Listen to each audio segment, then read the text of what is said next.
The rest of the morning, we're kind of hopping through the remainder of the six-pack. First up will be Major General Taylor. He's a Director of Army Aviation from the Deputy Chief of Staff G3, DAMO-AV, and he is also happy to be out of the Pentagon. So Hank, over to you, brother.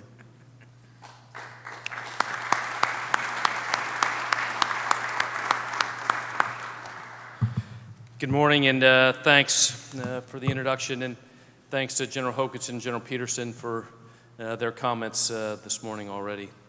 I would too like to share our condolences and our thoughts with the 11th Airborne Division and specifically with 125 attack.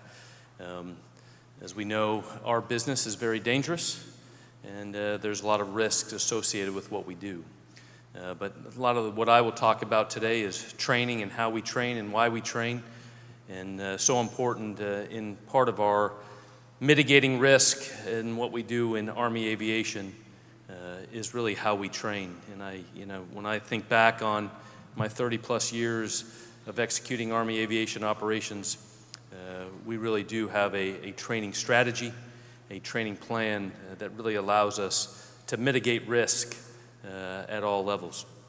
So this has been a great Quad A. It's great to look out and see the crowd here. I do agree, it does seem like we do have some folks that are trying to recover from last night, so we wish them well. Last fall, the Army released our updated doctrine, and you heard the Chief talk about that yesterday with FM 3.0 and our look at multi-domain operations, and then the way we execute that through large-scale combat operations. As we look at our future and how Army aviation will play into that, it's really important as we look at the future decisions that are being made, and you just heard General Peterson talk about so many of them, and specifically in modernization. But how do we use the technologies, the aircraft, but most importantly, the people and the training that we execute on a daily basis to ensure that we have dominance in the future and overmatch over our adversaries, whoever they may be. In the G3, in the Pentagon, what I do and what we focus on, and what General Matlock and the Vice Chief have asked me specifically to ensure that we in the six-pack continually work hard on, is our focus on training and fielding multi-domain, large-scale combat operation capable units. So what does that really mean? I think it's a term that will continue to refine, but most people immediately think of the new technology that will allow us to fly faster, to fly farther, and as Mac talked yesterday in his comments, to be able to strike, collect, and do those things at scale farther than we ever have in the past in our history as a branch. But I think what gets considerably less attention is the training piece of multi-domain operations. And that's what I will focus on today, and what we are doing in terms of, as the branch and as General McCurry and his team publishes and updates the aviation training strategy, then how do we in G3 Aviation and G3 TR training, with my connection with the Director of Training, General Chuck Lombardo there, how do we ensure that the force is resourced and that you have, as commanders, as trainers, have the resources to do home station training and collective training so that you are ready to fight in large-scale combat operations. What we see as key training initiatives for LSCO are, one, is ensuring, what we do a lot of is ensuring that you are resourced and the field is resourced for flying hours, not only for home station training, but to enable, as we look into the future, a higher level of collective training. We, with FORSCOM and the other ACOMs, continue to implement the Army Force Generation Model, Rearm, to synchronize our training schedule with our modernization efforts to preserve readiness while we continue to build readiness for the future. And lastly, I think one thing that is really one of the crown jewels of the United States Army is the utilization of our combat training centers, and really the refocus there of both of all the commanding generals there on large-scale combat operations. It's a significant effort, It requires no less than transforming the aircraft that we fly, but how we fly them and how we fight them. And it's key to our future success. You know, we are transitioning from 20 years of flying counterinsurgency operations conducted by small teams of aircraft engaging what we would call relatively low technology-informed adversaries. Operating in LSCO environment, though, against a near-peer adversary demands new tactics, techniques, and procedures to counter emerging technologies and revisit some of the trusted tactics that we have used in the past as we think about back to air-land battle and the such. Large-scale combat operations necessitates flying lower and indifferent than we did a lot in COIN. It demands increased speeds and distances that are more operationally relevant, and it requires a higher level of collective training to ensure that our readiness levels, whether it's fighting in support of a division or a corps, or in the close fight in support of a brigade combat team. Specifically, as we look at our ability to conduct an air assault of a brigade combat team in one period of darkness to fill some of our LSCO gaps. There are skills that have atrophied or we just haven't practiced or trained over the last 2 decades, and we'll need to remaster them and develop and ensure that our trainers are developing these skills in our aviators and our crew members. We need to be ready for the next fight, and we don't, as you know, we don't get to decide where or when that fight will happen. Our adversaries possess the defensive capabilities that, as we look now, and I know General Rugen will talk in more detail, so I won't steal a lot of his thunder, but as we know, as we look at the future vertical lift capabilities, we always want to move them left and get them sooner.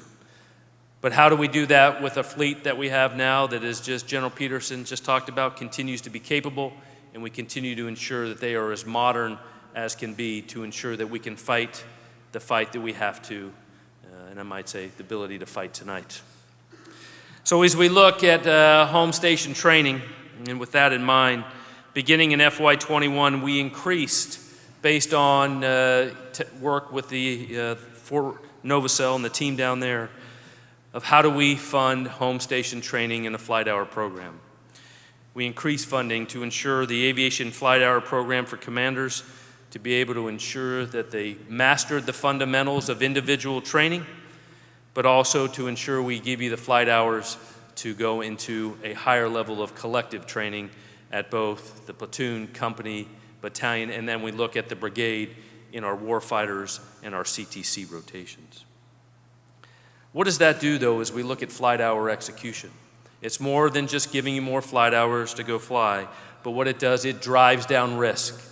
Training drives down risk for commanders, and training that is done well, following the 8-step training model, and allowing for us specifically as commanders to ensure risk mitigation begins at the development of the flight schedule, wherever that may be, at the platoon, battalion, or brigade level. You heard the chief talk about yesterday, and he stated in the past, the ability to carry a big stick, but if you can't carry that big stick, you got to make sure that it is very sharp. And so Army Aviation, when I think about what we want and what we want to have in the future, we want to make sure that the Army has the sharpest, and specifically Army Aviation has the sharpest stick. As we look at Rearm, as I mentioned earlier, it is a high priority within the GE3 to field MDO-capable units. To ensure we are adequately preparing for large-scale combat operations, the Army, in the initial stages, is implementing and going toward full effect and operational capability of our Rearm program. Rearm is our fourth-generation model. For those who are familiar with R4Gen, or the Army Fourth Generation model, or more recent sustained readiness or continued readiness, this is how the operational Army equips, trains, and employs our forces as we go forward. The value of Rearm is it optimizes how and when we modernize our fleet to preserve readiness today while building more capable units for the future. Previously, many in this room our program managers would coordinate directly with our combat aviation brigades to ensure readiness or modernization of our systems. Today, while this method, as we look back, that method was very successful, we want to ensure that we are fully synchronized as an enterprise so that our aviation units that are going through Rearm receive equipment on time as with their people, so as they go into a training phase, they can actually train with that equipment. That way, cab commanders can more efficiently manage their training model with the equipment that they have on hand. In Rearm, we move, as you see, through 3 key stages: modernization, training, and mission.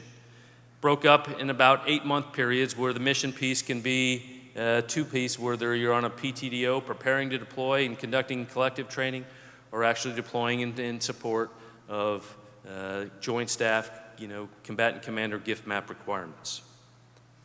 What it does for us, though, at the brigade level and the brigade at the battalion level, that I want to just re-emphasize, what really doesn't show there is what we do in Army Aviation is our continuous training to ensure crews are always individually ready. And I think as we a lot of the times discuss this model with our BCT and our other ground forces, that's one thing that they are very envious of, that they look at, is how we do our continuous individual training to include our annual proficiency evaluation requirements and the discipline and the rigor that we put into this. I would say for all the commanders and trainers that are in the audience, I can't tell you how important that is when you look at this in your mind, to draw a circle that is continuous around these phases of our individual training that has to continue. The result, that the end state of Rearm, is what we want is a streamlined application of modifications within the same time period, allowing cabs, like I said, to pursue that deliberate training schedule in those windows and to prepare them for employment or deployment if required. Effective preparation for LSCO requires rigorous and realistic training. And I think that is one thing, as I look back in my past here in the Army, our ability to realistically train is one of our highest capabilities in the United States Army, specifically in Army Aviation. The ability to train at the company, battalion, and brigade levels at our CTCs, our combat training centers, is an absolute invaluable tool. Now, I know there are many commanders sitting out there today that say, that is true, sir, but do I have to do 4 in a year? Do I have to do all these? As we continue to work with FORSCOM and manage and get Rearm fully operational, the goal is not to do that. It is to allow divisions to align their brigade combat teams and their combat aviation brigades to train together and to ensure that we're doing those the best that we can within those Rearm training windows. The CTCs will, as you've seen, if you haven't been there lately, have a continued increase on large-scale combat operations. Today, the 82nd Combat Aviation Brigade is on training day 6 on their JRTC rotation, where the Aviation Brigade headquarters TAC with the brigade commander with 2 pure battalions, 117, HARS is there with 382 GSAB, conducting Aviation Brigade level operations in support of the division, and then also missions in direct support of the brigade combat team. As we look back on how we have done things in the past, where we have sent multifunctional aviation task force to our CTCs, this is probably one of the biggest changes in the last FY, based on guidance from General Pappas at FORSCOM, work with General McCurry to ensure that our aviation training strategy can meet that. But what that is allowing us to do is to focus on large-scale combat operations. We're ensuring that we're updating the programs that, as you look at the enemy situation that the cabs are fighting, to ensure that that is as close as we can to that LSCO fight. We're integrating lessons learned from our current fights around the world. And we're leveraging right now, as much as we can, new technologies at the CTCs and identifying the best practices and procedures as we look forward to that training. Army Aviation, through this, as we look then transitioning from our CTCs into our warfighters, it's really providing now, as we see in some of the feedback from our MCTP, are really at the division level warfight, the division commander's ability to mass combat power to achieve operational objectives at the division and the corps fight. You know, as we look at the division successfully employing aviation in these warfighters, one things that we're seeing that are very extremely important is the adequate staffing at the G3 aviation level at the division to ensure airspace management and the integration of the targeting process. Selecting at the brigade level the correct liaison officers to go in and effectively, as commanders, identifying risk for the division fight are critical, and these are the best practices that we are seeing coming out of our combat training centers in the last FY. We're going to continue building on these lessons and experiences while exploring new opportunities to continue to modernize the CTCs in the future. As we look at home station training, there are commanders out all throughout the world doing incredible training. One thing I thought I'd highlight, since we are here just south of the 101st, is a vignette that really shows how home station training prior to a CTC continues to build that readiness for large-scale combat operations. As we looked last fall at elements of the 101st Cab conducted Operation Lethal Shadow, a brigade long-range air assault in support of a CTC rotation at JRTC. The team flew 16 CH-47s, 3 UH-60s, over 200 nautical miles, or 200 cumulative flight hours, and over 500 nautical miles from Fort Campbell to Fort Polk, Louisiana, in a single period of darkness.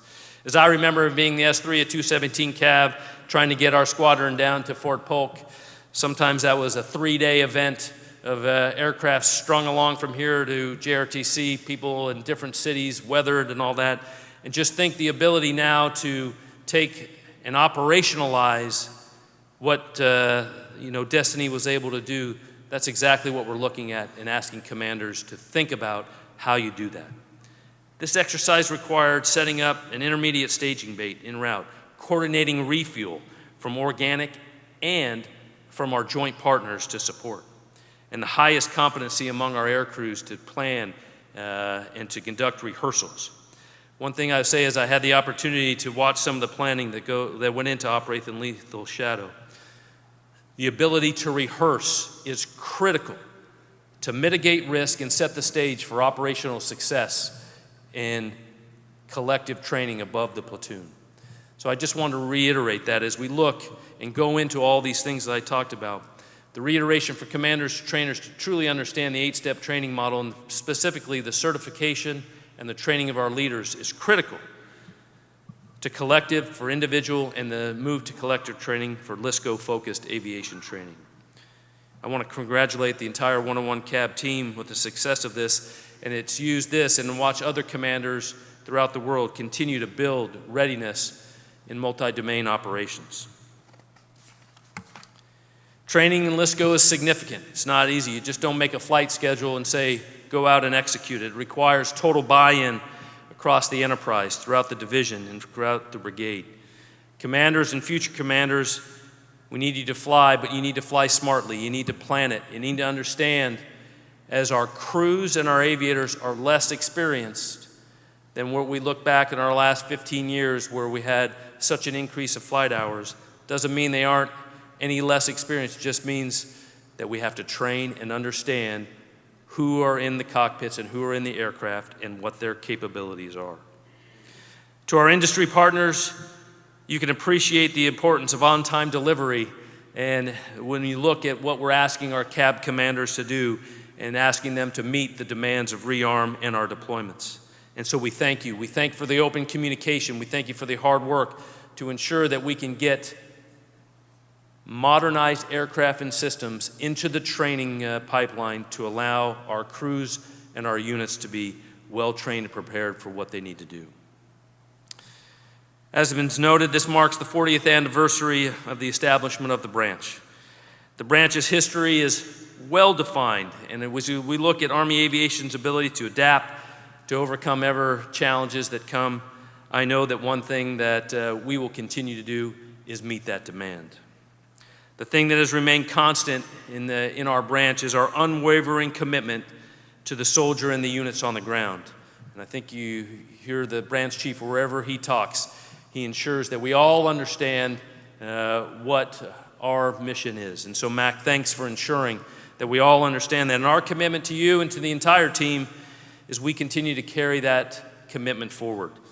As we build formations for the future, field the next generation of aircraft, munitions, and effects, we will ensure that the aviation branch is ready to support the Army in anything that we have in the future. So thank you for your time.